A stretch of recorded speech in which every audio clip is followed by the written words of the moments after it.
Sou o professor Fábio e hoje vamos ver estudo dos gases.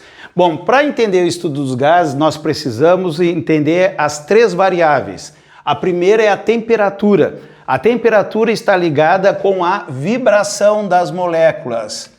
Vibração das moléculas. Isso significa, quanto mais as moléculas se agitarem, maior vai ser a temperatura, certo? A pressão tem a ver com os choques dessas moléculas. Quando entre elas é pressão interna, quando é com o recipiente é pressão externa. Para a física não vai interessar isso, e simplesmente o número de choques. Então a pressão está relacionada com os choques de moléculas.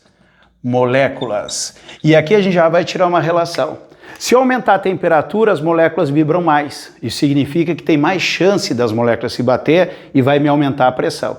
Então, no primeiro momento, a gente pensa que pressão e temperatura são grandezas diretamente proporcionais. Mas a grande dica é que a gente tem três variáveis. Eu só posso dizer que pressão e temperatura são grandezas diretamente proporcional se o volume for constante. Daqui a pouco a gente vai ver a equação de Clapeyron e a gente vai ver por que a gente tem que ter esse cuidado. Agora o volume, o que acontece? As moléculas têm um movimento aleatório, chamado movimento browniano, totalmente aleatório. Então o que acontece? Elas não têm um movimento definido e elas vão acabar ocupando todo o espaço que tem. Então se diz que o volume do gás é o mesmo do recipiente. Isso significa, se eu tenho um gás numa garrafa de 2 litros, o volume do gás é 2 litros. Passei por uma garrafa de 500 ml, o volume do gás é 500 ml. Bom, agora vamos relacionar a pressão com o volume. É lógico que tu imaginar uma sala de aula, né, com os alunos, eles vão ter uma folga.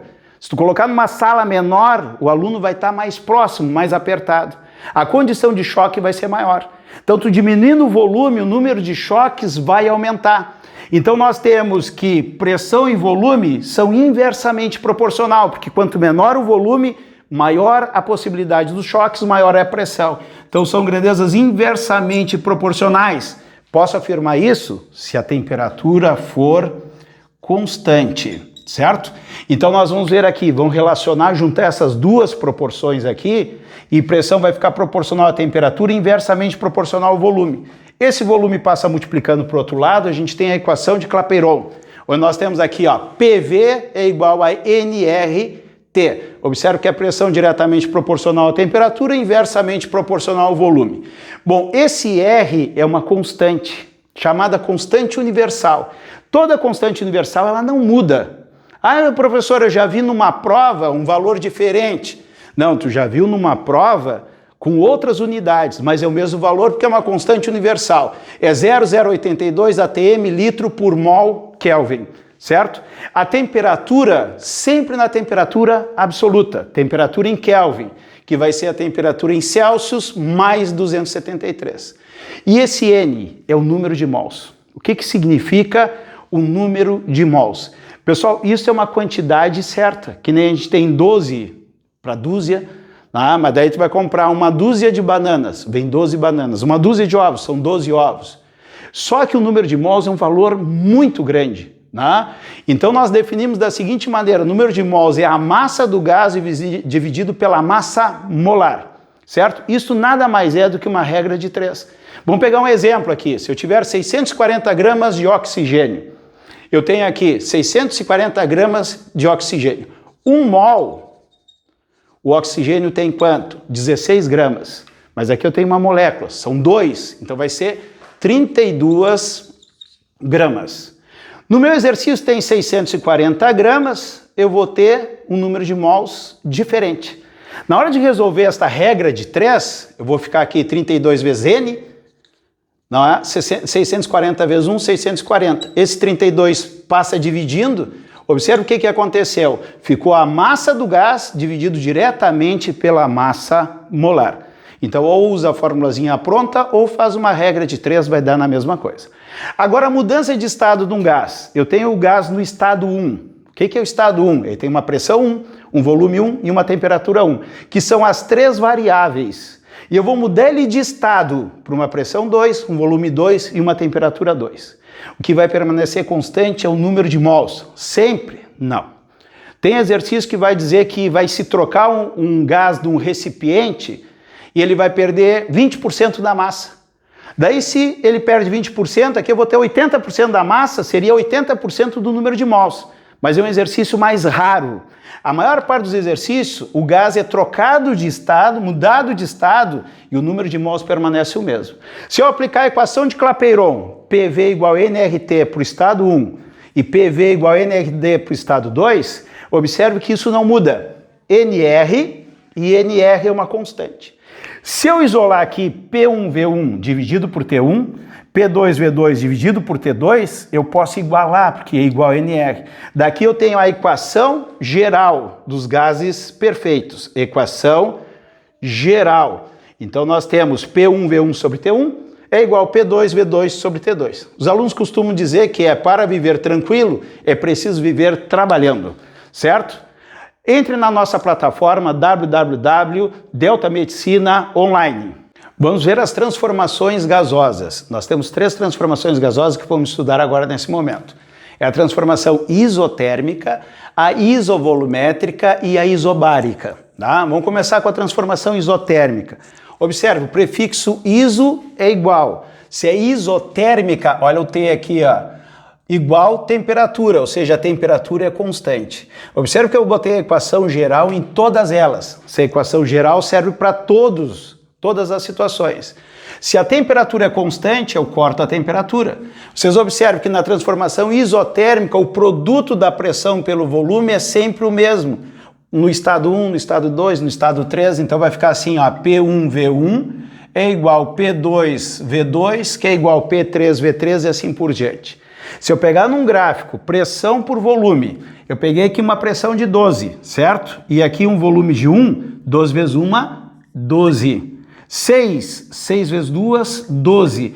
Esta é a condição para ser isotérmica. Não é qualquer curva que tu vai ver que vai dizer que é uma transformação isotérmica. Tu tem que fazer esse teste. Ó, 3 vezes 4, 12 também. Então observe que esses 3 pontos que eu marquei está em cima da mesma isotérmica. Qualquer ponto em cima dessa curva aqui tem a mesma temperatura. Eu vou chamar aqui de temperatura T1, certo? Agora vamos ver um segundo exemplo aqui. Se fosse 12 vezes 2, dá 24. Olha lá, deu 24.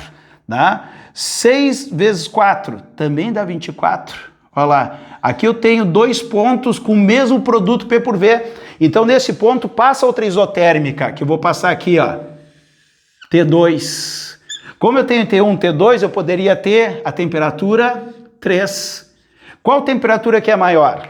Bom, agora a gente vai analisar as curvas isotermas. Olha só o que acontece aqui. Equação de Clapeyron. PV é igual a nRT.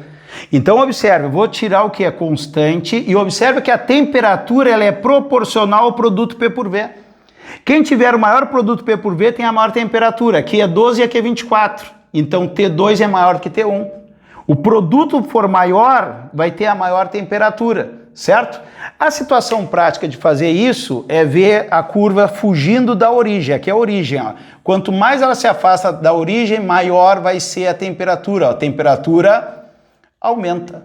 Daí eu teria que o T3 é maior do que o T2, que é maior do que o T1, certo? Bom, agora vamos para a transformação isovolumétrica. Mesmo raciocínio. Iso é igual, volumétrica, volume. Então eu tenho volume constante. Eu vou trabalhar com a equação geral e vou cortar o volume. Então a equação que eu vou trabalhar, P1 sobre T1 é igual a P2 sobre T2. É a única que tem outro nome. A transformação isovolumétrica também pode ser chamada de isocórica ou isométrica. Tem que prestar atenção, porque na prova pode vir uma nomenclatura diferente.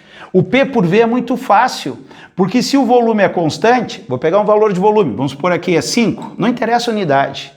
O gráfico não pode ir para lá para aumentar o volume nem para cá, então o gráfico vai ter que ser uma reta na vertical, muito fácil, né? Agora pode aparecer P por T, daí tu vai prestar atenção. Como é que a gente vai construir esse gráfico? Equação de Clapeyron, mesmo raciocínio. PV é igual a nRT. Tira o que é constante, NR é constante, certo? Bom, como ela é uma isovolumétrica, o volume também é constante. Então tem que pressão e temperatura são grandezas diretamente proporcionais. O que tu aprende na matemática? Grandeza diretamente proporcional a uma reta que passa pela origem. Tu vai fazer isso, na matemática tá certo. Na física e na química não. Por quê? Porque se eu estou com a temperatura em Kelvin, aqui seria o 0 Kelvin, que é a temperatura absoluta. Então aqui vai ter que parecer pontilhadinho, só fazendo uma correção. Continua sendo uma reta, só que na direção da origem, tá? Tem que ter esse detalhezinho aqui. Agora, se a temperatura for em Celsius, o que vai acontecer? A temperatura em Celsius é em Kelvin menos 273. Cada ponto desta reta vai vir 273 para trás, porque é menos 273. Então eu vou pegar esta reta aqui em Kelvin, trazer 273 para trás, ela vai ficar assim, ó. E continua pontilhada. Aqui vai dar o menos 273 graus Celsius. E por último nós temos a transformação isobárica. Bom, iso é igual a ibárica, lembra de barômetro? Bar é uma unidade de pressão. Então nós temos que a pressão ela é constante na isobárica. Corta a pressão e a minha formulazinha vai ficar V1 sobre T1 é igual a V2 sobre T2. Observe como fica simples. Se a pressão é constante, eu vou ter aqui um valor de pressão 10 qualquer. Não pode subir o gráfico, senão a pressão aumenta, nem descer. Então vai ser uma reta. Pessoal, essa reta não pode tocar aqui no gráfico no eixo Y, senão o volume seria zero. Mas isso aqui é uma reta, daí tu tem a transformação isobárica. Da mesma forma que eu posso ter outras grandezas nos eixos, outras variáveis, pode aparecer volume por temperatura. Daí eu vou fazer a mesma técnica daqui. Aplica a equação de Clapeyron, PV igual a nRT. Corta o NR fora e vê o que é constante, isobárica.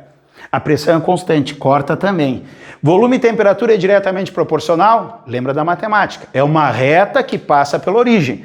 Vou fazer a reta que passa pela origem, porém em Kelvin. Aqui é o 0 Kelvin, zero absoluto. Então vou ter que fazer pontilhadinho.